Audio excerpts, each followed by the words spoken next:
ever considered having a business of your own?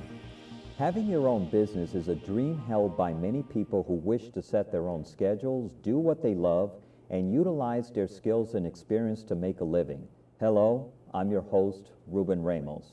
On today's special called Tips on Starting a New Business, founder and principal of the executive coaching group, Trisha Scudder, will join me as we discuss the tips on launching a new business. Welcome to the show, Trisha. Thank you, Ruben. Thank you for having me on your show. And I'm excited about sharing my business knowledge with all the viewers, especially those people who want to start a new business. Well, I'm glad that you made it to our show. I thank you very much for taking time from your busy schedule being with us today.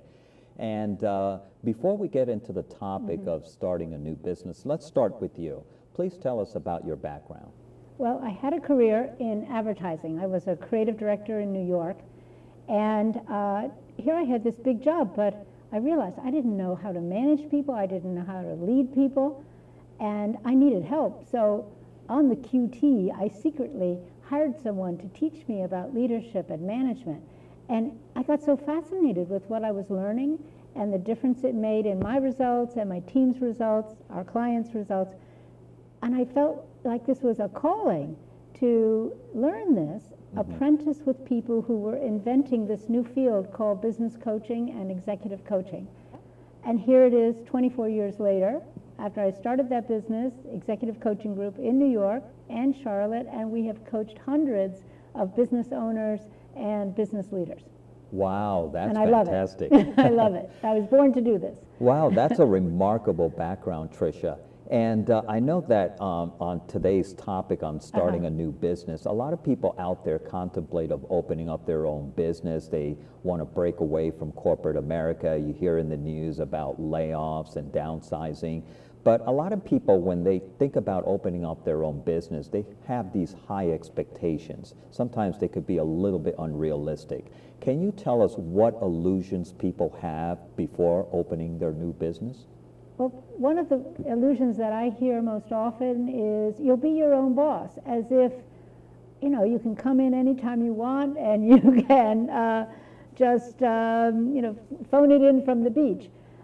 You have many bosses. When you have your own business, you have your customers and clients that you have to please and deliver for.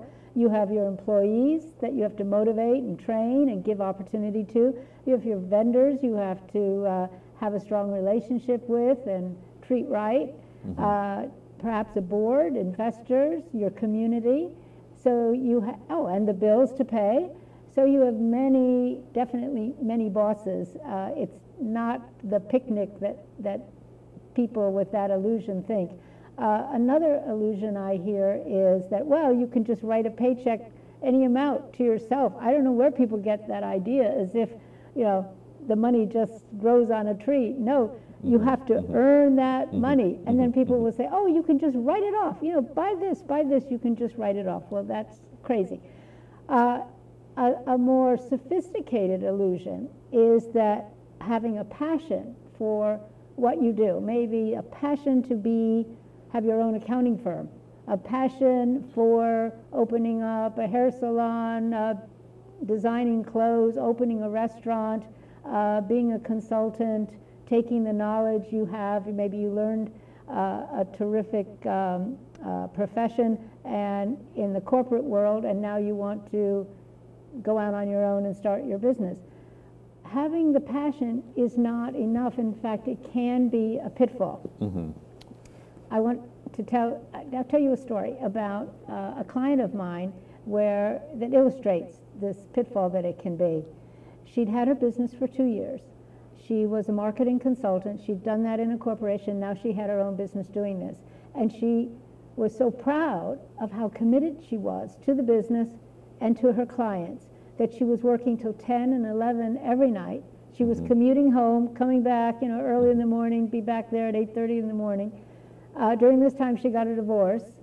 She stopped going to the gym. She wasn't eating in a healthy way. And when she became my client, I said, Sharon, you're confusing sacrifice with commitment. They are two different things. They're not the same. They're two different things.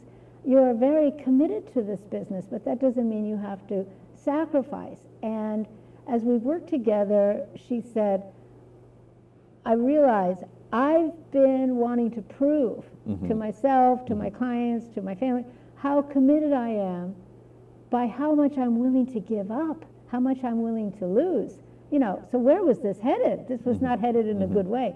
So she turned it around, she gave that up, and she turned it around by also making a declaration. And the declaration was, the more difference I make to my clients, the more money I earn. Now that gets right to the poor me sacrifice. That kills that, because it starts raising the question, if you're not being paid much, Sharon, then are you really contributing much to your clients? And vice versa. The more value you provide for people, the more they will want to work with you, and the more they will pay for it. So now she switched that so that now it was in harmony, her being well taken care of by the business and her clients being well taken care of by the business. It wasn't a conflict anymore. Now both would happen. And that example of her finding that level of success, what type of individuals should consider opening up a new business? Well, as you probably gathered from the examples and everything I've said, hardworking, determined, resilient, someone who's able to generate, you know, from a cold start, because you start a business, it's like the coldest engine there ever was. You have to have the world, which is perfectly happy without you and your business, has to be woken up to do business with you. So you have to be resilient, determined, hardworking, and able to generate. And what I've noticed is the business transforms you. I didn't have all the qualities necessary at all to be a business owner. I was shy. Well, too bad. Trisha, you can't be shy. You've got to do interview shows like this. You have to go to networking events. You have to call people, call strangers, and ask them to meet with you. So you have to get over being shy. If you're no good at finances, well, too bad. You have to learn. If you're a business owner, you have to be responsible for that. You might be very independent and not like to ask people for help. Well, get over that too, because if you want to succeed quicker, you're going to have to ask people for advice, coaching, introductions, help in many ways, their expertise, their knowledge. If you're a person who believes, you know, I do it the best of anyone, I do it the right way, no one can do it the way I can do it, well then you've got to give that up too, because otherwise you're going to stay small, a one-man band. And you'll never be able to hire employees and trust them and delegate to them, and you'll have high turnover. So you have to get over that as well. Starting a business, making it successful, it will transform you. That's part of the excitement and the journey of having a business, is all that you learn. And if you let it teach you through the ups and downs of it, you will transform as a person, and I think a better person. Can you tell us what skill sets entrepreneurs need to have to launch a successful business? We work with a tool called the 4 pillars of success, and it covers a lot of ground, to answer your question. The 4 pillars are having integrity, relationships, existence, and enrollment. These 4 pillars, if an entrepreneur develops those, I'm not saying that the entrepreneur has to have it before they start the business, but if through coaching, through their own journey, through having good mentors, if they develop these, then the odds of success will be much greater. So integrity meaning honoring your word, because your reputation in the community, in the business world, with your employees, will all be based on, do you do what you say you're going to do? honoring your word. After integrity, then relationships. Are you a person who can generate new relationships? Can you sustain and grow existing relationships with customers and vendors and your board of directors and your investors and the wider community? All of that is going to help you have a business that's thriving and has many, many clients and many people hoping and working for your success.